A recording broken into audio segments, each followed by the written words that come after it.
जय हिंद दोस्तों, स्वागत है आप सभी का आपके अपने परिवार द लॉजिकल साइंस में। मैं हूं आलोक सिंह आतिश और आज के इस वीडियो सेशन में हम लोग डिस्कस करने वाले हैं लाइट के तीसरे क्लास की। जी हाँ दोस्तों, इससे पीछे के वीडियो सेशन में हम लोगों ने लाइट के दूसरे क्लास को डिस्कस करा था, जहाँ पे हम लोगों ने समतल दर्पण में परावर्तन किस तरह से होता है और साथ ही साथ प्रतिबिंब कैसे बनता है और समतल दर्पण में बने हुए प्रतिबिंब की क्या विशेषता होती है, इसको डिस्कस करा था। दोस्तों आज के इस वीडियो सेशन में हम लोग गोलीय दर्पण की बात करेंगे। तो आइए बिना अपने समय को गंवाए हुए शुरू करते हैं आज के इस सेशन की और देखते हैं एग्जाम रेलेवेंट क्या कुछ सीख पाते हैं। मेरे मित्र, आप सभी ध्यान में रखेंगे कि गोलीय दर्पण को ही हम लोग इंग्लिश में क्या कहते हैं, एस्फेरिकल मिरर कहते हैं। और हम लोग क्या कहते हैं कि गोलीय दर्पण जो है वो किसी खोखले गोले का एक भाग होता है या फिर हिस्सा होता है। तो कोई भी आपसे पूछे ये बताओ कि गोलीय दर्पण क्या है, तो आप क्या कहेंगे कि गोलीय दर्पण किसी खोखले गोले का हिस्सा होता है। ना हो तो आप इस चीज को लिख भी लेंगे कि गोलीय दर्पण एस्फेरिकल मिरर, गोलीय दर्पण यानी कि एस्फेरिकल मिरर किसी खोखले गोले का, किसी खोखले गोले का एक भाग होता है, एक भाग होता है या फिर आप कह सकते हैं हिस्सा होता है। आप सबों के मन में आ रहा होगा कि गुरुजी गोलीय दर्पण तो बहुत ही सरल सा चीज था, लेकिन ये बताओ कि गोलीय दर्पण होते कितने प्रकार के हैं। तो मेरे मित्र, आप सभी ध्यान में रखेंगे कि जो गोलीय दर्पण है ये दो प्रकार के हैं। पहला होता है आपका अवतल दर्पण। पहला कौन सा होता है? अवतल दर्पण, जिसको हम लोग इंग्लिश में क्या कहते हैं, इसी को हम लोग इंग्लिश में कॉनकेव मिरर कहते हैं। क्या कहते हैं? कॉनकेव मिरर कहते हैं। और दूसरा होता है आपका उत्तल दर्पण, जिसको हम लोग इंग्लिश में क्या कहते हैं, इसी को हम लोग इंग्लिश में कॉन्वेक्स मिरर कहते हैं। क्या कहते हैं? Convex mirror. आप कहेंगे कि गुरुजी हम लोग कैसे समझेंगे कि कौन अवतल दर्पण है और कौन उत्तल दर्पण है। तो मेरे मित्र ध्यान दीजिएगा, मैंने यहाँ पे आपको क्या बताया कि जो गोलीय दर्पण होता है ये किसी खोखले गोले का एक भाग होता है। तो जब भी हम लोग गोलीय दर्पण बनाएंगे हमको क्या करना होगा, तो एक होलो स्फीयर लेना होगा, यानी कि एक खोखला गोला लेना होगा। हम लोग क्या करते हैं, यहाँ पे एक खोखला गोला ले लेते हैं। मान लेते हैं कि ये हमारा क्या है, एक खोखला गोला है। और अब क्या करते हैं, तो सर इसको हम लोग दो बराबर भाग में बांट देते हैं। इसको हमने क्या करा, दो बराबर भाग में बांट। ध्यान देखिए यहाँ पे हम लोग क्या कर रहे हैं, यहाँ पे हम लोग इस वाले भाग को बाहर से रसदित कर देते हैं। इस वाले भाग को हमने क्या करा, तो सर बाहर से रसदित कर दिया।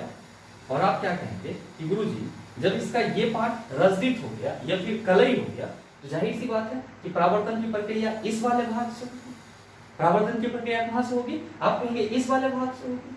और इस वाले पार्ट को हम लोग क्या करते हैं, इसको हम लोग अंदर से रसदित कर देते हैं। इसको क्या करते हैं हम लोग, अंदर से रसदित कर देते हैं। तो आप क्या कहेंगे कि गुरुजी अगर ये वाला पार्ट अंदर से रसदित हो जाएगा तो जाहिर सी बात है कि जो परावर्तन की प्रक्रिया होगी वो उसके बाह्य भाग से होगी। आप कहेंगे बिल्कुल। तो आप सबों के मन में आ रहा होगा इसमें कौन सा अवतल होगा और कौन सा उत्तल होगा। तो मेरे मित्र आप सभी ध्यान में रखेंगे कि ये वाला जो हिस्सा आप देख रहे हैं इसमें आपने क्या करा है, तो बाहर से रसदित करा है। और जो परावर्तन की प्रक्रिया क्या होगी वो कहां से होगी, तो सर इसके अंदर वाले भाग से होगी।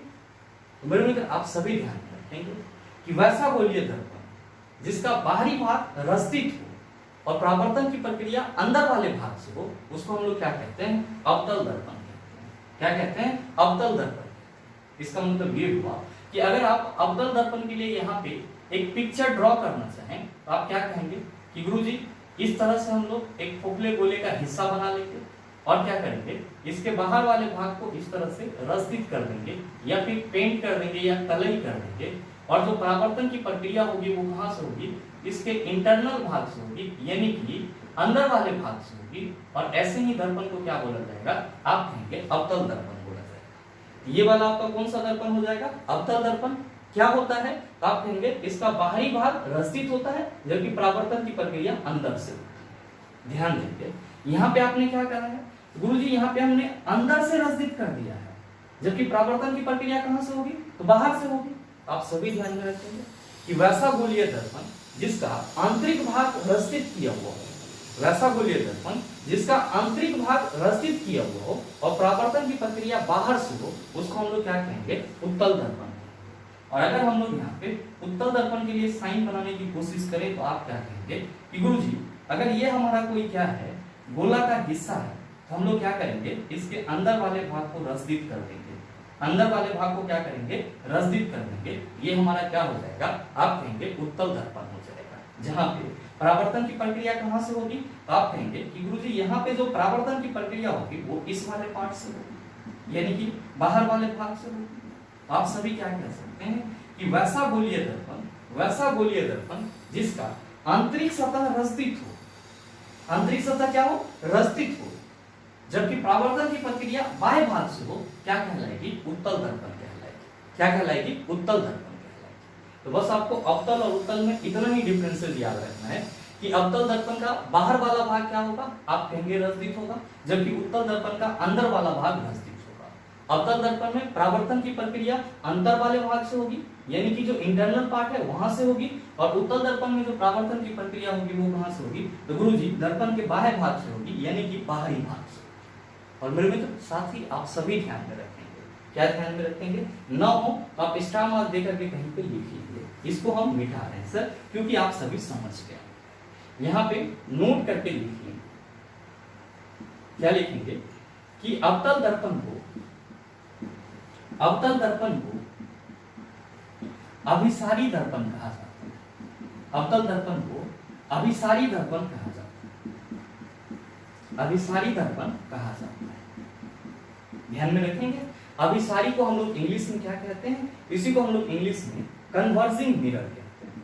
क्या कहते हैं, कन्वर्जिंग मिरर कहते हैं। तो कोई भी आपसे पूछे ये बताओ कि कौन सा दर्पण कन्वर्जिंग मिरर या फिर अभिसारी दर्पण के नाम से जाना जाता है, आप कहेंगे कि जो अवतल दर्पण है वही कन्वर्जिंग मिरर या फिर अभिसारी दर्पण के नाम से जाना जाता है। और साथ ही ध्यान में रखेंगे कि उत्तल दर्पण को अपसारी दर्पण कहा जाता है। उत्तल दर्पण को अपसारी दर्पण कहा जाता है। ध्यान में रखिएगा कि अपसारी को हम लोग इंग्लिश में क्या कहते हैं, डाइवर्जिंग। क्या कहते हैं, डाइवर्जिंग। तो अपसारी दर्पण क्या हो जाएगा, आप कहिएगा डाइवर्जिंग मिरर हो जाएगा। तो उत्तल दर्पण को अपसारी दर्पण कहते हैं। तो कोई भी आपसे पूछे ये बताओ कि अभिसारी दर्पण किसे कहते हैं, आप कहेंगे अवतल दर्पण को, और अपसारी दर्पण किसे कहते हैं, तो आप कहेंगे उत्तल दर्पण। आप सबों के मन में आ रहा होगा कि गुरुजी अवतल दर्पण को अभिसारी दर्पण क्यों बोला जाता है। तो मेरे मित्र आप सभी ध्यान में रखेंगे कि अवतल दर्पण क्या करती है, तो समांतर आती हुई प्रकाश की किरणों को एक बिंदु पर केंद्रित करती है। और मैंने आपको पीछे के सेशन में बताया है कि किसी प्रकाशीय स्रोत से आ रही प्रकाश की किरणें जब किसी बिंदु पर केंद्रित होती है तो हम लोग उसको क्या कहते हैं कि यहाँ पर जो प्रकाश की किरणें हैं वो अभिसरित हो रही है। क्योंकि अवतल दर्पण प्रकाश की किरणों को किसी एक बिंदु पर केंद्रित कर देती है, यानी कि अभिसरित कर देती है, इसीलिए इसको हम लोग क्या कहते हैं, अभिसारी दर्पण कहते हैं। और साथ ही जो आपका उत्तल दर्पण है इसको अपसारी दर्पण इसलिए बोला जाता है क्योंकि उत्तल दर्पण में अगर प्रकाश की किरणें मुख्य अक्ष के समांतर आ रही होती है, उत्तल दर्पण प्रकाश की किरणों को अपसरित कर देती है, यानी कि चारों तरफ फैला देती है। और मैंने आपको पीछे के सेशन में बताया है कि जब किसी प्रकाशीय स्रोत से आ रही प्रकाश की किरणें चारों तरफ फैल जाती है तो इस प्रकार का जो किरण पुंज होता है उसको हम लोग क्या कहते हैं, आप कहते हैं कि गुरुजी अपसारी किरण पुंज कहते हैं। और उत्तल दर्पण क्या कर रहा है, तो गुरुजी ये प्रकाश की किरणों को चारों तरफ फैला दे रहा है, दैट्स व्हाई उत्तल दर्पण को हम लोग क्या कहते हैं, अपसारी दर्पण कहते हैं। ये दो पॉइंट अपने माइंड में रखिएगा, आपके लिए बहुत ही इंपॉर्टेंट है। मेरे मित्र यहाँ पे आपको अब गोलीय दर्पण की संरचना को समझने की जरूरत है, क्योंकि गोलीय दर्पण के संरचना से संबंधित क्वेश्चन भी आपके एग्जाम में पूछे जाते हैं। आइए अब हम लोग डिस्कस करते हैं गोलीय दर्पण की संरचना को, लेकिन उससे पहले अगर आप सभी नोट डाउन करना चाहते हैं तो वीडियो को पॉज करके इन सभी चीजों को नोट डाउन कर सकते हैं। अब हम लोग डिस्कस कर लेते हैं गोलीय दर्पण के संरचना। मेरे मित्र ध्यान में रखेंगे कि जब हम लोग गोलीय दर्पण के संरचना की बात करते हैं यहाँ पे जो आपको प्रमुख टर्म समझने होते हैं वो कौन कौन से हैं, तो ध्यान दीजिएगा कि आपका पहला है ध्रुव, जिसको हम लोग क्या कहते हैं, इंग्लिश में पोल कहते हैं। और दूसरा है आपका वक्रता केंद्र, जिसको हम लोग क्या कहते हैं, गुरुजी इसको हम लोग सेंटर ऑफ कर्वेचर कहते हैं। और साथ ही तीसरा है आपका वक्रता त्रिज्या, जिसको हम लोग इंग्लिश में क्या कहते हैं, तो रेडियस ऑफ कर्वेचर कहते हैं। और चौथा है आपका प्रधान अक्ष, जिसको हम लोग क्या कहते हैं, प्रिंसिपल एक्सिस कहते हैं। और पांचवा है आपका मूव फोकस, पांचवा क्या है आपका मुख्य फोकस, जिसको हम लोग क्या कहते हैं तो सर फोकस पॉइंट कहते हैं या फिर फोकस बिंदु भी कहते हैं। तो जब भी हम लोग बात करेंगे गोलीय दर्पण के संरचना की, तो ये सभी पॉइंट हमारे माइंड में होना चाहिए। पहला आपका पोल, दूसरा आपका सेंटर ऑफ कर्वेचर, फिर तीसरा आपका रेडियस ऑफ कर्वेचर, चौथा आपका प्रिंसिपल एक्सिस और पांचवा आपका फोकस पॉइंट। अब सवाल ये है कि गुरुजी ये पोल क्या होगा, तो मेरे मित्र पहले हमको क्या देखना होगा, तो पहले हमको अवतल और उत्तल दोनों ही दर्पण के संरचना को ड्रॉ करना होगा। ध्यान दीजिएगा, ये जो चीज है ये आपके समझाने के लिए है, और जब तक ये डायग्राम आपके सामने नहीं रहेगा तब तक आप इन सारे चीजों को अच्छे से नहीं समझ पाओगे, पूरे जीवन रटते रह जाओगे। तो पहले हम लोग क्या करते हैं, तो पहले हम लोग अवतल दर्पण बना लेते हैं। ठीक है सर, ये हमारा क्या हो जाएगा, आप कहेंगे अवतल दर्पण। ध्यान दीजिएगा, यहाँ पे हम लोग क्या कहते हैं कि गुरुजी ये परावर्तक सतह हो जाएगा। ध्यान दीजिए, ये वाला जो पॉइंट है इसको हम लोग क्या कहते हैं, तो सर पोल कहते हैं, यानी कि ध्रुव कहते हैं। और साथ ही ये वाला जो पॉइंट है इसको हम लोग क्या कहते हैं एफ, और ये वाला जो पॉइंट है इसको हम लोग सी कहते हैं। और ये संरचना आप लोगों ने कई दफा देखा होगा, हर जगह पे जहां पे भी आप बुक पढ़ते होंगे, कुछ भी पढ़ते होंगे, आप देखे होंगे। वैसे ही हम लोग यहाँ पे उत्तल दर्पण को ड्रॉ कर लेते हैं। ध्यान देंगे, उत्तल दर्पण है तो इसका अंदर वाला भाग क्या होगा, आप कहेंगे नजदीक होगा। आप क्या कहेगा कि गुरुजी यहाँ पे भी एक हम लोग लाइन ड्रॉ कर लेते हैं, ये वाला पॉइंट क्या हो जाएगा, आप कहेंगे पोल। ये वाला पॉइंट क्या हो जाएगा, आप कहेंगे फोकस। ये वाला पॉइंट क्या हो जाएगा, आप कहेंगे सी हो जाएगा। मेरे मित्र, कहीं पे भी अगर आप अवतल और उत्तल दर्पण की संरचना को देखते होंगे तो कुछ इसी तरह से देखते हैं। अवतल दर्पण और उत्तल दर्पण की संरचना को देखते होंगे तो कुछ इसी तरह से देखते हैं। मेरे मित्र ध्यान दीजिए, यहाँ पे हम लोग क्या कह रहे हैं कि गुरुजी ये जो आपने पॉइंट P लिखा है इसको तो हम लोग ध्रुव बोलते हैं, इसको क्या बोलते हैं हम लोग, ध्रुव बोलते हैं। और ध्यान दीजिएगा कि दोनों ही दर्पण में, अवतल और उत्तल दोनों में ही जो आपका P पॉइंट है यानी कि जो पोल है वो कहाँ पे है, आप कहेंगे कि गुरुजी दर्पण के मध्य में है। कहाँ पे है, दर्पण के मध्य में। तो हो गया आपका डेफिनेशन। जब भी आपसे कोई ये पूछेगा ये बताओ कि दर्पण का ध्रुव किसे कहते हैं, तो आप कहेंगे कि दर्पण के मध्य बिंदु को क्या बोला जाता है, दर्पण का ध्रुव बोला जाता है, यानी कि पोल बोला जाता है। आप देख रहे हैं कि दर्पण के मध्य में यहाँ भी आपका P है और दर्पण के मध्य में यहाँ भी P है। तो बड़े ही शालीनता से आप कह सकते हैं कि गुरुजी दर्पण का जो मध्य बिंदु होता है उसे ही क्या बोला जाता है, तो दर्पण का ध्रुव बोला जाता है। तो ध्रुव की समस्या खत्म हो गई सर। ध्रुव को किससे रिप्रेजेंट करते हैं, आप कहेंगे P से रिप्रेजेंट करते हैं। अब सवाल ये है कि गुरुजी ये जो आपने C लिखा है ये C क्या है, यहाँ पे भी आपने C लिखा और यहाँ पे भी आपने C लिखा। तो मेरे मित्र ध्यान देंगे, इसको हम लोग क्या पढ़ते हैं, सेंटर ऑफ कर्वेचर पढ़ते हैं। और क्या है ये, तो सर ये वक्रता केंद्र है। क्या है, वक्रता केंद्र है। यहाँ पे भी क्या होगा, आप कहेंगे कि गुरुजी ये वक्रता केंद्र हो जाएगा। क्या हो जाएगा, वक्रता केंद्र हो जाएगा। अब सवाल ये है कि दर्पण के वक्रता केंद्र को हम लोग कैसे डिफाइन करेंगे। तो मेरे मित्र जरा सा आप हमको ये बताओ कि जब आप गोलीय दर्पण की बात करते हो तो क्या कहते हो, आप कहते हो कि गुरुजी गोलीय दर्पण जो है वो किसी खोखले गोले का भाग होता है। जैसे आपका यहाँ पे ये क्या है, आप कहेंगे खोखला गोला है, तो इसका कुछ ना कुछ क्या होगा, आप कहेंगे सेंटर होगा। क्या होगा सर, कुछ ना कुछ सेंटर होगा। और इसी खोखले गोले का भाग कौन है, तो सर ये अवतल और उत्तल दर्पण है। मेरे मित्र ध्यान देंगे कि ये जो आपका गोला है इस गोले का जो सेंटर होगा वही क्या कहलाएगा, तो आप कहेंगे दर्पण का वक्रता केंद्र कहलाएगा। बड़े ही सरलता से आप सभी कह सकते हैं दर्पण के वक्रता केंद्र के बारे में क्या, कि गोलीय दर्पण जिस गोले का भाग होता है, गोलीय दर्पण जिस गोले का भाग होता है उसके सेंटर को क्या बोला जाता है, दर्पण का वक्रता केंद्र बोला जाता है। क्या कहेंगे कि गोलीय दर्पण ये आपका अवतल और उत्तल जिस खोखले गोले का भाग होता है उस खोखले गोले के केंद्र को क्या बोला जाता है, दर्पण का वक्रता केंद्र यानी कि सेंटर ऑफ कर्वेचर बोला जाता है। तो कोई भी आपसे पूछे ये बताओ कि दर्पण का वक्रता केंद्र से तुम क्या समझते हो, तो सरल शब्दों में कहेंगे कि गोलीय दर्पण की बात कर रहे हैं तो वो किसी न किसी खोखले गोले का हिस्सा होगा और उस खोखले गोले का जो केंद्र होगा वही क्या कहलाएगा, दर्पण का वक्रता केंद्र कहलाएगा। आप कहेंगे कि गुरुजी ये पॉइंट भी हमारा क्लियर हो गया। लेकिन ये बताओ कि वक्रता केंद्र को किससे रिप्रेजेंट करते हैं? आप देख लो दोनों जगह हमने सी लिखा है, मतलब क्या कि वक्रता केंद्र को हम लोग सी से रिप्रेजेंट, किससे रिप्रेजेंट करते हैं? सी से रिप्रेजेंट। अब सवाल है कि गुरुजी वक्रता त्रिज्या क्या होगा, रेडियस ऑफ कर्वेचर क्या होगा?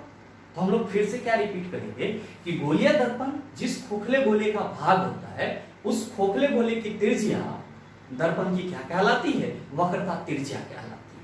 अगर कुछ देर के लिए हम लोग ये माने ये हमारा अवतल और उत्तल दर्पण यानी कि हीरा और मोती इस खोखले गोले का हिस्सा है, तो जाहिर सी बात है इस खोखले गोले की जो त्रिज्या है ये वाला पोर्शन क्या होगा? आप कहेंगे त्रिज्या। ये वाला पोर्शन क्या होगा? आप कहेंगे त्रिज्या। ये वाला पोर्शन क्या होगा? आप कहेंगे त्रिज्या। तो गोलीय दर्पण जिस खोखले गोले का भाग होगा उसके त्रिज्या को क्या बोला जाएगा? आप कहेंगे गोलीय दर्पण की वक्रता त्रिज्या बोला जाएगा। क्या बोला जाएगा? गोलीय दर्पण की वक्रता त्रिज्या बोला जाएगा। मेरे मित्र ध्यान देंगे कि जो त्रिज्या होती है वो क्या होती है? तो आप कहते हैं कि गुरुजी सेंटर से इस परिधि पे लंब होती है। सेंटर से क्या होती है? परिधि पे लंब होती है। तो कोई भी आपका गोला हो या फिर अगर हम लोग वृत्त की बात करते हैं तो उसके सेंटर से परिधि पर डाला गया लंब क्या होता है? आप कहेंगे कि गुरुजी वो तो त्रिज्या होती है। तो क्या हम उसी त्रिज्या की बात कर रहे हैं? भाई मेरे बिल्कुल उसी त्रिज्या की बात कर रहे हैं। आप कहेंगे फिर ये बताओ कि दर्पण में त्रिज्या कौन सी होगी? यहाँ पे तो बड़ा आसान है, आपने बोल दिया कि ये केंद्र से हम लेंगे और एक लंब खींच देंगे इसके परिधि पे, ये क्या हो जाएगा? तो सर इस वृत्त की त्रिज्या हो जाएगी या गोले की त्रिज्या हम लोग मान लेंगे और इसी को हम लोग दर्पण का वक्रता त्रिज्या भी कहते हैं। लेकिन यहाँ पे कैसे समझेंगे? मेरे मित्र जो आप ये कह रहे हैं कि गुरुजी जो त्रिज्या होती है वो वक्रता केंद्र से परिधि पर लंब होती है, तो आप यहाँ पे ये बताओ ये जो आपका सी पॉइंट है ये क्या है? आप कहेंगे वक्रता केंद्र है। अच्छा ये सी जो है यहां से लेकर के और पी तक जो लाइन ड्रॉ किया हुआ है ये क्या है? आप कहेंगे कि गुरुजी ये तो दर्पण पे लंबे है। तो मेरे मित्र पीसी क्या है? ये जो यहां से लेकर के यहां तक की दूरी है इसको हम लोग क्या कहेंगे? आप कहेंगे गुरुजी ये भी हमारा वक्रता त्रिज्या ही कहलाएगा।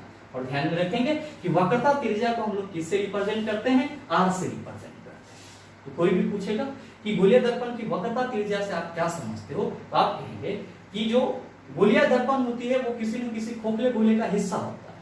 तो जिस खोखले गोले का वो हिस्सा होता है उस खोखले गोले की त्रिज्या क्या कहलाती है? दर्पण की वक्रता त्रिज्या कहलाती है। आप कहेंगे कि गुरुजी वक्रता त्रिज्या भी हमारा क्लियर हो गया और इसको हम लोग किससे रिप्रेजेंट करेंगे? तो आप कहेंगे जस्ट बताया है आर से रिप्रेजेंट। मेरे मित्र ध्यान देंगे अब सवाल किसकी आती है? प्रधान अक्ष की आती है। किसकी आती है? प्रधान अक्ष की आती है। ध्यान दीजिएगा यहाँ पे सेंटर से अगर हम लोग लंब लेना चाहें तो ये हम लोग ऐसे भी ले सकते हैं। ये क्या हो जाएगा हमारा? आप कहेंगे कि गुरुजी वक्रता त्रिज्या हो जाएगा।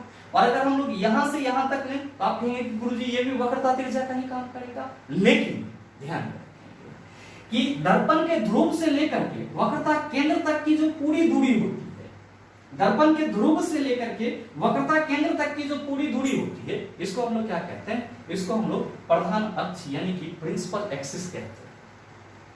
आप क्या कहेंगे कि गुरुजी इसका मतलब ये हुआ कि यहाँ पे जो पीसी है इसको हम लोग क्या कह सकते हैं? इसको हम लोग मुख अक्ष कह सकते हैं। और परिभाषित कैसे कर सकते हैं? हम सभी कह सकते हैं कि गोलीय दर्पण के ध्रुव से लेकर के गोलीय दर्पण के ध्रुव से लेकर के सी तक की जो दूरी होती है वो क्या कहलाती है? आप कहिएगा मुख अक्ष यानी कि प्रिंसिपल एक्सिस कहलाता है। किससे रिप्रेजेंट करेंगे? पी से रिप्रेजेंट।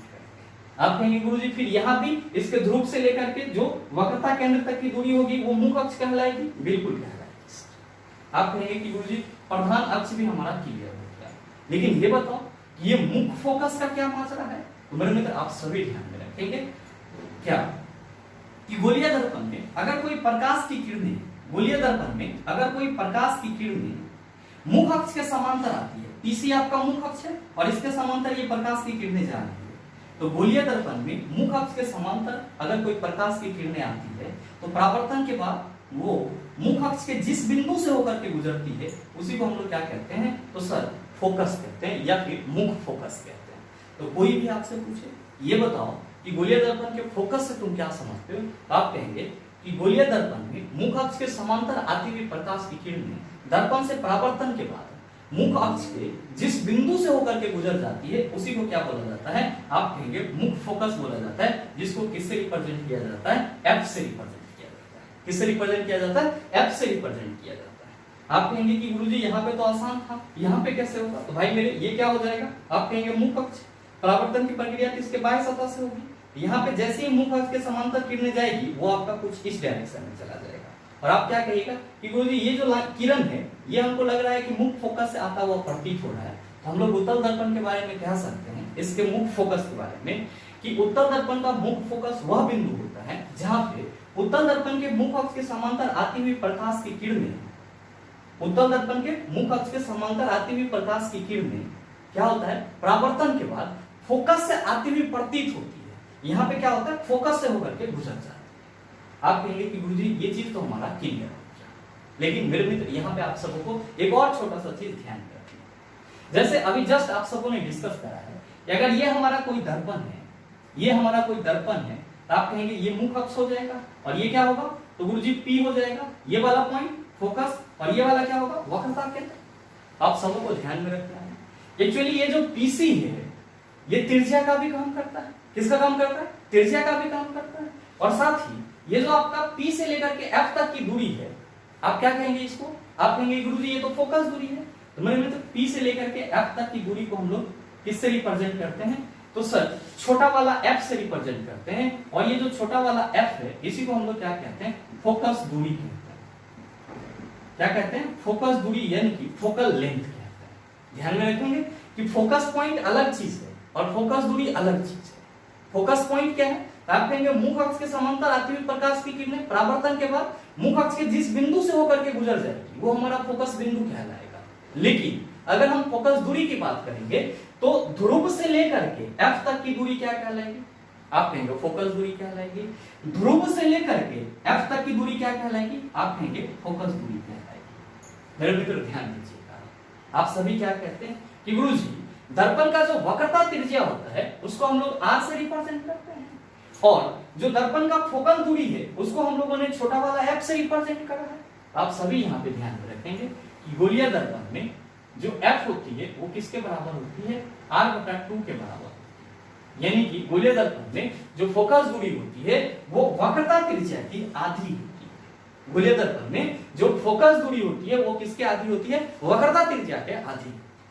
ये फार्मूला आप सभी रखेंगे अपने माइंड में, आपके लिए इंपॉर्टेंट। और साथ ही ध्यान दीजिएगा कि चूंकि आप कह रहे हैं कि F equal to Guruji R/2 होता है, तो मेरे मित्र आप R इक्वल टू 2F भी कह सकते हैं, और ये रिलेशन भी आप अपने माइंड में रखेंगे। R इक्वल टू क्या कह सकते हैं, 2F भी कह सकते हैं, और ये भी आपके लिए इंपॉर्टेंट है। ध्यान देंगे कि यहाँ पे जो आप कह रहे हैं कि गुरुजी वक्रता त्रिज्या जो है वो फोकस दूरी की दोगुनी होती है, तो क्या हम इसको एज अ सेंटेंस कह सकते हैं या स्टार मार करके कहीं पे लिख सकते हैं कि गोलीय दर्पण की जो वक्रता त्रिज्या होती है वो फोकस दूरी की दोगुनी होती है। बिल्कुल लिख सकते हैं। और अगर आप नहीं भी लिख रहे हैं तो आपके माइंड में ये हमेशा होना चाहिए कि if F equal to R/2 then R equal to 2F। यानी कि अगर फोकस दूरी वक्रता त्रिज्या की आधी होती है तो जाहिर सी बात है कि वक्रता त्रिज्या जो होगी वो फोकस दूरी की दोगुनी हो जाएगी।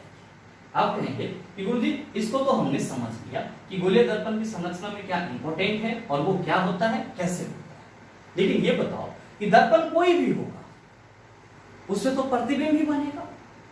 तो ये हमको बताओ कि अवतल दर्पण और उत्तल दर्पण में जो प्रतिबिंब बनेगा उसका नेचर कैसा होगा, कहां पे बनेगा, किस जगह पे रखेंगे तो कैसा प्रतिबिंब बनेगा।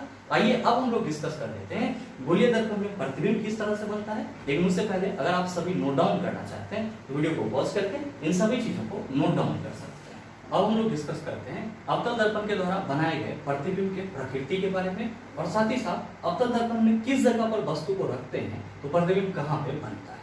ध्यान दीजिएगा, इसको ड्रॉ करके समझने की जरूरत नहीं है अभी, क्योंकि आप सबको एकेडमिक एग्जाम नहीं देना है। वहां पे क्वेश्चन आएगा कि एक लेवल डायग्राम बनाए कि वस्तु को अगर F पे रखा जाएगा तो प्रतिबिंब अनंत पे कैसे बनेगा। आपको बस ये माइंड में रखना होगा कि अवतल दर्पण में वस्तु किस किस स्थिति में रखा जाएगा तो उसका प्रतिबिंब कहाँ पे बनेगा और साथ ही उसका नेचर कैसा होगा। तो ध्यान दीजिएगा कि अवतल दर्पण में टोटल 6 ऐसे स्थिति होते हैं, वस्तु की स्थिति, जहां पे आप वस्तु को रखते हैं तो प्रतिबिंब क्या होता है, अलग अलग जगहों पे बनता है। जिसमें आपका पहला कौन सा है, तो पहला है कि अगर अवतल दर्पण में वस्तु को आप ध्रुव P तथा F के बीच रखते हैं, वस्तु को कहां पे रखते हैं, पोल P और F के बीच रखते हैं, तो प्रतिबिंब कहां पे बनेगा, प्रतिबिंब दर्पण के पीछे बनेगा। और हमेशा ध्यान में रखिएगा कि अवतल दर्पण में जब भी प्रतिबिंब दर्पण के पीछे बनेगा प्रतिबिंब कैसा होगा, आप कहेंगे आभासी यानी कि काल्पनिक होगा। और हमेशा ध्यान में रखिएगा अगर प्रतिबिंब काल्पनिक बन रहा है तो वो कैसा होगा, सीधा, और वास्तविक बन रहा है तो कैसा होगा, उल्टा। तो जब वस्तु को अवतल दर्पण के सामने P और F यानी कि पोल और फोकस के बीच में रखा जाएगा तो क्या कहेंगे, प्रतिबिंब दर्पण के पीछे बनेगा, कैसा होगा, आभासी और सीधा होगा। और प्रतिबिंब का आकार कैसा होगा, आप कहेंगे बड़ा। और साथ ही ध्यान में रखेंगे कि अगर वस्तु को अवतल दर्पण में फोकस पर रखा जाए तो हमेशा ध्यान में रखिएगा कि अवतल दर्पण में वस्तु को फोकस पर रखा जाएगा तो प्रतिबिंब बहुत दूर अनंत पे जाके बनेगा। प्रतिबिंब कैसा होगा, बहुत बड़ा होगा। और कैसा होगा, तो वास्तविक और उल्टा। तो आप क्या कहेंगे कि गुरुजी अगर वस्तु को अवतल दर्पण में फोकस पर रखा जाए तो प्रतिबिंब अनंत पर बनेगा, कैसा बनेगा, वास्तविक और उल्टा। और साथ ही साथ कैसा होगा, आप कहेंगे बहुत बड़ा होगा। और साथ ही ध्यान में रखेंगे कि अगर प्रतिबिंब को फोकस तथा सी के बीच रखा जाए यानी कि फोकस और वक्रता केंद्र के बीच रखा जाए तो प्रतिबिंब कहां पे बनेगा, आप कहेंगे वक्रता केंद्र यानी कि सी तथा अनंत के बीच बनेगा। प्रतिबिंब कैसा होगा, आप कहिएगा वास्तविक और उल्टा होगा। और प्रतिबिंब का आकार कैसा होगा, आप कहेंगे बड़ा होगा। और साथ ही ध्यान देंगे चौथे पॉइंट में मैंने क्या लिखा है कि अगर वस्तु को वक्रता केंद्र पर रखा जाएगा तो आप क्या कहेंगे, गुरुजी अवतल दर्पण में अगर वस्तु को वक्रता केंद्र पर रखा जाएगा तो प्रतिबिंब जो है वो वक्रता केंद्र पर ही बनेगा।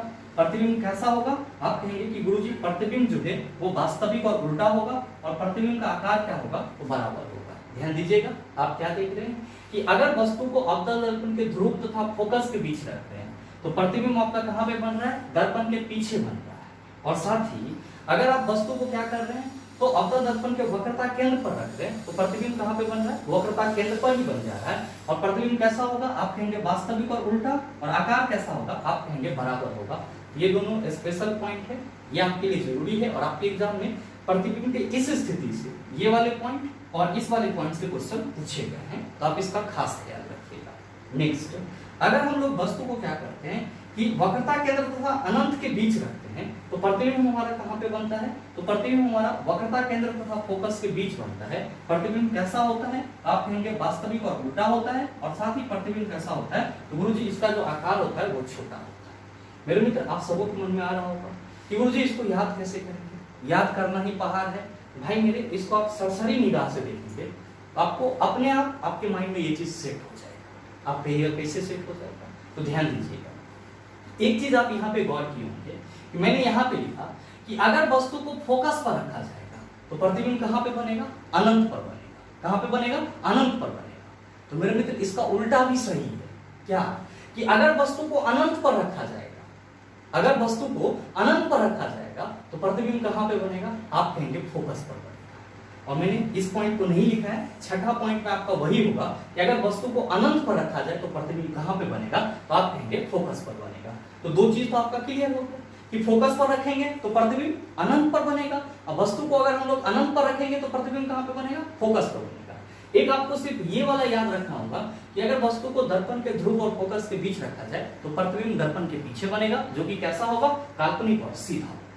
तो आपका ये दोनों पॉइंट याद हो गया। अब देखिए नेक्स्ट यहाँ पे है कि आपने वस्तु को फोकस तथा वक्रता केंद्र के बीच रखा तो प्रतिबिंब कहां पे बन रहा है, तो वक्रता केंद्र और अनंत के बीच बन रहा है। ध्यान दीजिएगा कि वस्तु को जब फोकस और वक्रता केंद्र के बीच रखा जाता है तो प्रतिबिंब आपका वक्रता केंद्र तथा अनंत के बीच बनता है। और इसका उल्टा भी सही है, क्या कि अगर वस्तु को वक्रता केंद्र तथा अनंत के बीच रखा जाए तो प्रतिबिंब कहां पे बनेगा, वक्रता केंद्र तथा फोकस के बीच बनेगा। तो आप क्या कहेंगे कि गुरुजी बड़ा ही सरल सा चीज है। अगर हम लोगों को ये याद हो गया कि वस्तु को फोकस और वक्रता केंद्र के बीच रखा जाता है तो प्रतिबिंब जो है वो वक्रता केंद्र तथा अनंत के बीच बनता है। तो अगर वस्तु को वक्रता केंद्र और अनंत के बीच रख दिया जाएगा तो प्रतिबिंब कहां पे बनेगा, आप कहेंगे वक्रता केंद्र तथा फोकस के बीच बनेगा। वैसे रिलेट करके पढ़ेंगे आपको ये याद हो जाएगा, करना कुछ नहीं पड़ेगा। बाकी ये वक्रता केंद्र पर रखा जाएगा तो प्रतिबिंब वक्रता केंद्र पे ही बनेगा, ये चीज सबको याद ही रहता है। आप कहेंगे कि गुरुजी छठा वाला पॉइंट नहीं लिखे हैं, आइए उसको भी लिख देते हैं। लेकिन उससे पहले आप सभी नोट डाउन करना चाहते हैं तो वीडियो को पॉज करके इन सभी चीजों को नोट डाउन कर सकते हैं। हम लोग बात कर लेते हैं अवतल दर्पण के बचे हुए वस्तु स्थिति की, जो कि आपका एक बच रहा था। और वो क्या है, तो सर वो है कि अगर वस्तु को अवतल दर्पण के अनंत पर रखा जाए, अभी जस्ट मैंने आपको बताया अभी कि अगर वस्तु को अवतल दर्पण के अनंत पर रखा जाएगा तो प्रतिबिंब कहां पे बनेगा, आप कहेंगे फोकस पर बनेगा। और चला अगर वस्तु को फोकस पर रखा जाएगा तो प्रतिबिंब कहाँ पे बनेगा, आप कहिएगा अनंत पे बनेगा। ध्यान दीजिएगा कि जब फोकस पर रखेंगे तो प्रतिबिंब अनंत पे जो बनेगा वो क्या होगा, बहुत बड़ा होगा। लेकिन जब वस्तु को आप अनंत पर रखेंगे अवतल दर्पण में और प्रतिबिंब आपका फोकस पर बनेगा, तब जो आपका प्रतिबिंब बनेगा वो क्या होगा, बहुत छोटा होगा। और ध्यान देंगे कि प्रतिबिंब आपका कैसा होगा, यानी कि प्रतिबिंब की प्रकृति कैसी होगी, आप कहेंगे कि गुरुजी वास्तविक और उल्टा होगा। तो आप सभी इस लास्ट पॉइंट को भी अवतल दर्पण के लिए अपने माइंड में रखेंगे कि अगर वस्तु को अवतल दर्पण के अनंत पर रखा जाए, जो प्रतिबिंब है वो फोकस पर बनेगा और साथ ही साथ प्रतिबिंब की प्रकृति कैसी होगी, आप कहेंगे वास्तविक और उल्टा होगा। और आकार कैसा होगा, आप कहिएगा बहुत छोटा होगा। अब हम लोग बात करते हैं उत्तल दर्पण में बने हुए प्रतिबिंब के वस्तु स्थिति और प्रतिबिंब की स्थिति और साथ ही साथ इसकी प्रकृति और आकार। ध्यान दीजिएगा, उत्तल दर्पण से संबंधित आपको मात्र दो वस्तु स्थिति ध्यान में रखना है, जो कि मैंने यहाँ पे लिख दिया है। यहाँ पे मैं एक बड़ा सा लाइन ड्रॉ कर देता हूँ ताकि अवतल दर्पण और उत्तल दर्पण दोनों अलग अलग हो जाए। ध्यान देखिए कि चूंकि आपका सारा चीज सेम ही है, इसलिए मैंने नीचे में लिख दिया है, तो आपको समझने में कोई कठिनाई नहीं होगी। ध्यान देंगे कि अवतल दर्पण में पहला स्थिति क्या है, उत्तल दर्पण में पहला स्थिति क्या है कि उत्तल दर्पण में अगर वस्तु को ध्रुव तथा अनंत के बीच रखा जाए, उत्तल दर्पण में वस्तु को ध्रुव तथा अनंत के बीच रखा जाए तो प्रतिबिंब कहाँ पे बनेगा, दर्पण के पीछे ध्रुव तथा फोकस के बीच बनेगा। क्या कहेंगे कि उत्तल दर्पण में अगर वस्तु को ध्रुव तथा अनंत के बीच रखा जाएगा तो प्रतिबिंब कहाँ पे बनेगा, आप कहेंगे दर्पण के पीछे ध्रुव तथा फोकस के बीच बनेगा। कहाँ पे बनेगा, ध्रुव तथा फोकस के बीच। और साथ ही इसकी प्रकृति कैसा होगा, आप कहेंगे उत्तल दर्पण के द्वारा जब भी प्रतिबिंब बनाया जाएगा तो वो काल्पनिक होगा और सीधा होगा। यहाँ पे जो प्रतिबिंब की प्रकृति होगी वो कैसी हो जाएगी, आप कहेंगे आभासी और सीधा। और साथ ही प्रतिबिंब का आकार क्या होगा, आप कहेंगे छोटा होगा। तो जब भी आपसे क्वेश्चन करा जाए तो उत्तल दर्पण में अगर वस्तु को ध्रुव तथा अनंत के बीच रखा जाता है तो प्रतिबिंब कहाँ बनेगा, आप कहेंगे दर्पण के पीछे ध्रुव तथा फोकस के बीच बनेगा। प्रतिबिंब की प्रकृति कैसी होगी, आभासी और सीधा होगा। प्रतिबिंब का आकार कैसा होगा, आप कहेगा छोटा होगा। और साथ ही ध्यान देंगे नेक्स्ट आपका स्टेज क्या है, आप कहेंगे कि गुरुजी अगर वस्तु को उत्तल दर्पण में अनंत पर रखा जाए, वस्तु को उत्तल दर्पण में कहाँ पे रखा जाए, अनंत पर रखा जाए तो प्रतिबिंब कहाँ पे बनेगा, आप कहिएगा फोकस पर बनेगा। कहाँ पे बनेगा, फोकस पे बनेगा। प्रतिबिंब की प्रकृति कैसी होगी, आप कहेंगे आपने अभी जस्ट बताया कि ये हमेशा काल्पनिक और सीधा बनाएगा, तो जाहिर सी बात है कि फोकस पे भी जो बनेगा वो कैसा होगा, आप कहिएगा आभासी और सीधा होगा। और प्रतिबिंब का आकार कैसा होगा, आप कहेंगे गुरुजी बहुत छोटा होगा। क्या होगा, बहुत छोटा होगा। मेरे मित्र इसको याद रखना कोई बड़ी बात नहीं है, आप शांत मन से एक दो बार इसको रीड करेंगे तो सारी चीजें आपको आसानी से समझ में आ जाएगी। अगर आपको फिर भी नहीं समझ में आ रहा है, आपको डिटेल में डायग्राम देखना है तो वीडियो बना हुआ है, आप प्लेलिस्ट में जाकर उसको देख सकते हैं। आप कहेंगे कि गुरुजी चलो ये तो हो जाएगा, लेकिन ये बताओ कि अवतल दर्पण और उत्तल दर्पण का उपयोग क्या होता है, आइए उसको भी डिस्कस करते हैं। लेकिन उससे पहले अगर आप सभी कुछ नोट डाउन करना चाहते हैं तो वीडियो को पॉज करके इन सभी चीजों को नोट डाउन कर सकते हैं। अब हम लोग बात कर लेते हैं अवतल दर्पण और उत्तल दर्पण के उपयोग की। ध्यान में रखिएगा कि अवतल दर्पण और उत्तल दर्पण के उपयोग से संबंधित क्वेश्चन भी आपके एग्जाम में पूछे गए हैं। इसके उपयोग को रिकॉल करना भी बहुत ही जरूरी है। पहला चीज ध्यान में रखेंगे, हम लोग बात कर लेते हैं अवतल दर्पण के पहले उपयोग की। आप कहेंगे कि गुरुजी इसका उपयोग हजामती दर्पण के रूप में किया जाता है, यानी कि दाढ़ी बनाने वाले दर्पण के रूप में किया जाता है। क्यों किया जाता है, तो आप कहेंगे अवतल दर्पण में अगर किसी वस्तु को नजदीक में रखा जाता है तो दर्पण के पीछे जो उसका प्रतिबिंब बनता है वो बड़ा होता है। तो जाहिर सी बात है कि अगर हम लोगों को दाढ़ी बनाना होगा और दर्पण को हम लोग ऐसे हाथ में रखेंगे तो चेहरा क्या होगा, तो आप कहेंगे दर्पण के नजदीक होगा, जिस वजह से दर्पण में जो प्रतिबिंब बनेगा वो क्या होगा, बड़ा होगा। हम लोग दाढ़ी आसानी से बना सकते हैं, इसीलिए इसका उपयोग कहाँ पे किया जाता है, तो हजामती दर्पण के रूप में किया जाता है। नेक्स्ट दूसरा इसका उपयोग क्या है, तो दूसरा उपयोग है कि टॉर्च, वाहनों के हेडलाइट तथा सर्च लाइट में अवतल दर्पण का उपयोग परावर्तकों के रूप में किया जाता है। ध्यान में रखिएगा कि जब आप गाड़ी का हेडलाइट चलाते हैं तो आप क्या पाते हैं, प्रकाश का एक समांतर किरण पुंज पाते हैं। आप क्या पाते हैं, प्रकाश का समांतर किरण पुंज पाते हैं। और आप कहते हैं कि गुरुजी उससे हम लोगों को रात के समय में गाड़ी चलाने में आसानी होती है। ये जो आपको प्रकाश का समांतर किरण पुंज मिलता है वो क्यों मिलता है, तो वहां पे आपके गाड़ी के हेडलाइट में या फिर जो टॉर्च का हेडलाइट होता है या फिर जो सर्च लाइट होता है उसमें अवतल दर्पण का परावर्तक सतह लगा हुआ रहता है, जिसमें जो बल्ब होता है वो फोकस पे लगा हुआ रहता है। जैसे ही बल्ब ग्लो करता है तो क्या होता है, तो सर अवतल दर्पण का जो परावर्तक सतह होता है उसको समांतर किरण पुंज के रूप में क्या करता है, आपके आगे भेजता है, जिससे आपका रास्ता क्या होता है, अच्छे से दिखाई पड़ता है और आप गाड़ी को अच्छे से ड्राइव कर पाते हो नाइट के टाइम में। तो क्या कहेंगे कि गुरुजी टॉर्च वाहनों के हेडलाइट तथा सर्च लाइट में अवतल दर्पण का उपयोग परावर्तकों के रूप में किया जाता है। वो इसलिए किया जाता है ताकि हम लोग को प्रकाश का समांतर किरण पुंज मिल सके। अगर प्रकाश का समांतर किरण पुंज नहीं मिलेगा तो हम लोग को चलने में क्या होगी, तो सर कठिनाई। और नेक्स्ट ध्यान में रखेंगे, तीसरा उपयोग मैंने क्या लिखा है कि अवतल दर्पण का उपयोग रोगियों के नाक, कान, गले, दांत आदि के जांच में डॉक्टर के द्वारा किया जाता है। ध्यान दीजिएगा, यहाँ पे दो डिपार्टमेंट के डॉक्टर हैं। पहला डिपार्टमेंट कौन सा है, तो पहला है आपका ईएनटी। ध्यान में रखिएगा, ई फॉर यहाँ पे क्या होगा, ईयर हो जाएगा, एन फॉर क्या होगा, नोज हो जाएगा, और टी फॉर क्या हो जाएगा, थ्रोट हो जाएगा। यानी कि जो नाक, कान और गला विशेषज्ञ होगा उसके द्वारा क्या किया जाएगा, आप कहेंगे अवतल दर्पण का उपयोग किया जाएगा नाक, कान, गला इत्यादि को जांचने के लिए। और साथ ही साथ यहाँ पे मैंने लिख दिया है कि जो दांत के डॉक्टर होते हैं वो भी क्या करते हैं, अवतल दर्पण का उपयोग करते हैं। और ध्यान में रखेंगे कि दांत के डॉक्टर को हम लोग क्या कहते हैं, डेंटिस्ट कहते हैं। और आपके एग्जाम में क्वेश्चन पूछा गया था निम्नलिखित में से डेंटिस्ट के द्वारा कौन सा दर्पण का उपयोग किया जाता है, आप कहेंगे अवतल दर्पण का उपयोग किया जाता है। तो मोटे तौर पे आप ये कह सकते हो कि गुरुजी जो ईएनटी स्पेशलिस्ट होते हैं और जो डेंटिस्ट होते हैं, यानी कि जो नाक, कान, गला विशेषज्ञ होते हैं और साथ ही जो दांत विशेषज्ञ होते हैं, ये दोनों किसका इस्तेमाल करते हैं, तो अवतल दर्पण का उपयोग करते हैं। किस चीज के लिए, तो नाक, कान, गला, दांत इत्यादि के जांच के लिए। और चौथा यूज मैंने क्या लिखा है कि अवतल दर्पण का उपयोग सौर भट्ठी में भी किया जाता है। तो आप ये चीज भी ध्यान में रखेंगे। बहुत सारे मित्रों के मन में आ रहा होगा कि गुरुजी अवतल दर्पण का उपयोग सौर भट्ठी में क्यों किया जाता है, तो ध्यान में रखेंगे कि अवतल दर्पण को हम लोग क्या कहते हैं, आप कहते हैं अभिसारी दर्पण भी कहते हैं। तो जो सौर भट्ठी है ये किससे चलेगा, आप कहेंगे सौर ऊर्जा से चलेगा। सौर ऊर्जा आपको किस रूप में मिलेगा, तो आप कहेंगे सूर्य प्रकाश के रूप में मिलेगा। और आपको मैंने पीछे के सेशन में बताया है कि सूर्य से जो आती हुई प्रकाश की किरणें होती है वो क्या होती है, समांतर किरण पुंज का उदाहरण होता है। और आप क्या कहेंगे कि गुरुजी अवतल दर्पण पे अगर समांतर किरण पुंज प्रकाश का पड़ेगा तो अवतल दर्पण क्या करेगा, उसको एक बिंदु पर जाकर के केंद्रित कर देगा। तो सौर भट्ठी में अवतल दर्पण का उपयोग इसलिए किया जाता है ताकि जो सूर्य से प्रकाश की किरणें समांतर रूप में आ रही है वो अवतल दर्पण के द्वारा जाकर के एक जगह पे केंद्रित हो जाए और वहां पे हीट क्या हो, तो ज्यादा मात्रा में मिले। इसीलिए सौर भट्ठी में क्या किया जाता है, अवतल दर्पण का उपयोग किया जाता है। और साथ ही उत्तल दर्पण का उपयोग आप सबों को याद करने की जरूरत नहीं है, सबों के माइंड में होगा कि जो वाहनों के साइड मिरर के रूप में होता है वो कौन होता है, आप कहते हैं उत्तल दर्पण होता है। ये चीज आपके एग्जाम में कभी कभी पूछ लिया जाता है, आप कहेंगे गुरुजी ये तो याद ही रहता है। और नेक्स्ट एक अहम सा चीज ध्यान में रखिए कि सड़कों पर लगी लाइट में भी उत्तल दर्पण का उपयोग किया जाता है। आप कहेंगे सर इसमें क्यों किया जाता है, तो ध्यान दीजिएगा कि जो सड़क पे आपका लाइट लगा हुआ रहता है वो कुछ इस तरीके से जलता है। आप अगर उसको जलते हुए देखे होंगे, दूर से देखेंगे ये आपको कुछ इस तरह से जलेगा। आप क्या देख रहे हैं कि प्रकाश की किरणें किसी बिंदु स्रोत से निकल कर कैसे फैलते चली जा रही हैं। और उत्तल दर्पण को हम लोग क्या कहते हैं, गुरुजी अपसारी दर्पण कहते हैं।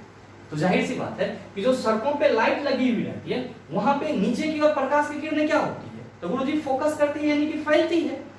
और ये काम किससे होगा, आप कहेंगे उत्तल दर्पण से। तो सड़कों पर जो लाइट लगी हुई रहती है वो नीचे की ओर लाइट को क्या करे, अपसरित कर दे, फैला दे। इसलिए उसमें कौन सा दर्पण यूज किया जाता है, आप कहेंगे उत्तल दर्पण उपयोग किया जाता है। तो आप उत्तल दर्पण और अवतल दर्पण का इतना सा उपयोग याद रखते हैं, मेरे ख्याल से आपके एग्जाम में जो क्वेश्चन पूछे जाएंगे आप उसका जवाब आसानी से दे सकते हैं। मेरे मित्र आइए अब हम लोग डिस्कस कर लेते हैं गोलीय दर्पण से संबंधित कुछ महत्वपूर्ण बिंदु की जो आपके एग्जाम के लिए जरूरी है। जैसे कि दर्पण सूत्र क्या होता है, दर्पण सूत्र में जो अलग अलग टर्म होते हैं वो क्या होते हैं, और साथ ही मैग्निफिकेशन क्या होता है। और इसी के साथ आपका ये पूरा चैप्टर क्या हो जाएगा, आप कहेंगे गुरुजी फिनिश हो जाएगा। लेकिन उससे पहले अगर आप सभी कुछ नोट डाउन करना चाहते हैं तो वीडियो को पॉज करके इन सभी चीजों को नोट डाउन कर सकते हैं। अब हम लोग डिस्कस करते हैं गोलीय दर्पण से संबंधित महत्वपूर्ण बिंदु। ध्यान में रखिएगा, आप में से बहुत सारे मित्र चिन्ह परिपाटी को जानते होंगे और बहुत सारे मित्र परेशान हो जाते हैं, ये कोई बहुत बड़ा अजूबा सा चीज है। तो आप सबको परेशान नहीं होना है और बस सरल शब्दों में माइंड में रखना है कि जो चिन्ह परिपाटी है इसी को इंग्लिश में साइन कन्वेंशन बोला जाता है। और हम लोग क्या कहते हैं, हम लोग कहते हैं कि जो अवतल और उत्तल दर्पण है इसमें वस्तु स्थिति और प्रतिबिंब स्थिति दोनों क्या होती है, बदलते रहती है। तो वस्तु स्थिति और प्रतिबिंब स्थिति के सही लोकेशन को दर्शाने के लिए हम लोग क्या करते हैं, पॉजिटिव और नेगेटिव साइन का इस्तेमाल करते हैं। और यही क्या है आपका, आप कहेंगे चिन्ह परिपाटी। तो कोई भी पूछे कि गोलीय दर्पण में चिन्ह परिपाटी से क्या समझते हो, आप कहेंगे कि गोलीय दर्पण में वस्तु स्थिति और साथ ही साथ प्रतिबिंब स्थिति को, और साथ ही साथ गोलीय दर्पण में जो फोकस दूरी होते हैं अलग अलग दर्पण के, अवतल और उत्तल के, इन सभी का एक सही निर्धारण के लिए जो हम लोग पॉजिटिव और नेगेटिव साइन का इस्तेमाल करते हैं, धनात्मक और ऋणात्मक चिन्ह का इस्तेमाल करते हैं, वही क्या होता है, आप कहेंगे चिन्ह परिपाटी यानी कि साइन कन्वेंशन होता है। आपको बहुत ज्यादा लाग लपेटा नहीं याद रखना है, बस छोटा सा बात ध्यान में रखना है कि जब भी हम लोग चिन्ह परिपाटी की बात करेंगे, इसमें जो भी दूरी मापी जाएगी वो दर्पण के ध्रुव से मापी जाएगी। जब भी हम लोग चिन्ह परिपाटी की बात करेंगे तो क्या कहेंगे कि गुरुजी चिन्ह परिपाटी के लिए जो हम लोग डिस्टेंस लेंगे वो कहां से मापा जाएगा, दर्पण के ध्रुव से मापा जाएगा। और ये क्वेश्चन आपके एग्जाम में पूछा गया था कि चिन्ह परिपाटी के अनुसार दर्पण में मापी गई दूरी निम्नलिखित में से कहां से मापी जाती है, आप कहेंगे दर्पण के ध्रुव से मापी जाती है। बस यहाँ पे आपको दो महत्वपूर्ण बातें अपने माइंड में रखना है, क्या कि अवतल दर्पण की जो फोकस दूरी होती है और साथ ही साथ वक्रता त्रिज्या होती है, ये क्या होता है, ऋणात्मक होता है, और साथ ही उत्तल दर्पण की जो फोकस दूरी होती है और जो वक्रता त्रिज्या होती है वो क्या होता है, धनात्मक होता है। बस आपको चिन्ह परिपाटी से संबंधित अवतल और उत्तल दर्पण के बारे में इतना माइंड में रखना है हमेशा, क्या कि अवतल दर्पण की फोकस दूरी और वक्रता त्रिज्या क्या होगी, ऋणात्मक, जबकि उत्तल दर्पण की फोकस दूरी और वक्रता त्रिज्या क्या होगी, धनात्मक। ध्यान देंगे, आप में से बहुत सारे मित्र यहाँ पे कंफ्यूज आ जाते हैं कि गुरुजी ये चीज तो हम लोग को याद ही नहीं रहता है कि अवतल दर्पण की फोकस दूरी और वक्रता त्रिज्या ऋणात्मक होगी, जबकि उत्तल दर्पण की फोकस दूरी और वक्रता त्रिज्या धनात्मक होगी। तो मेरे मित्र आसानी से याद रख सकते हैं। यहाँ पे आप क्या देख रहे हैं, तो गुरुजी यहाँ पे अवतल लिखा हुआ है, तो जहां पे भी अवतल लिखा हुआ रहेगा और साथ ही जहां पे भी उत्तल लिखा हुआ रहेगा, आप क्या कहिएगा कि अवतल बड़ा है और उत्तल जो है ये छोटा दिखाई पड़ रहा है, इसका लंबाई इतना है, इसका लंबाई क्या है, तो गुरुजी इतना है। ऐसे भी अगर हम लोग लेटर के हेरफेर में चले तो क्या कहेंगे कि गुरुजी इसमें 4 लेटर है, इसमें 3 ही लेटर है। आप सभी क्या ध्यान में रखेंगे कि अवतल आपका बड़ा लेटर है, अवतल क्या है, बड़ा लेटर है, तो इसका जो फोकस दूरी और वक्रता त्रिज्या होगी वो क्या होगा, छोटा होगा। और छोटा चीज को आप कैसे रिप्रेजेंट करेंगे, आप कहेंगे माइनस साइन लगा कर। और साथ ही आप जहां भी उत्तल देखेंगे तो आप क्या कहेंगे, उत्तल तो देखने में छोटा लग रहा है, तो एक जो फोकस दूरी और वक्रता त्रिज्या होगा इसका क्या होगा, तो आप कहेंगे छोटा का उल्टा बड़ा हो जाएगा।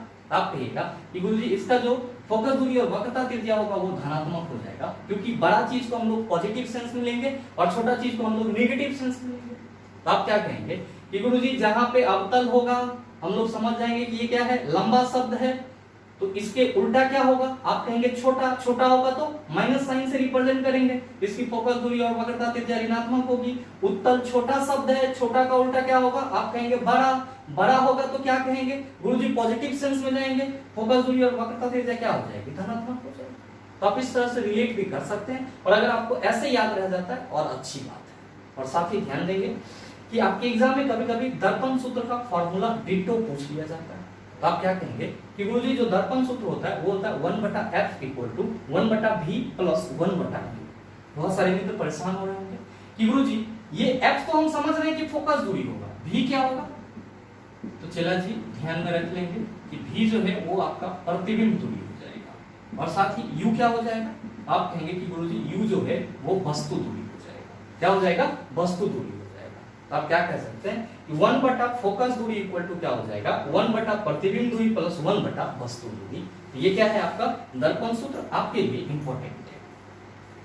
नेक्स्ट है मैग्निफिकेशन, जिसको हम लोग क्या कहते हैं, आवर्धन।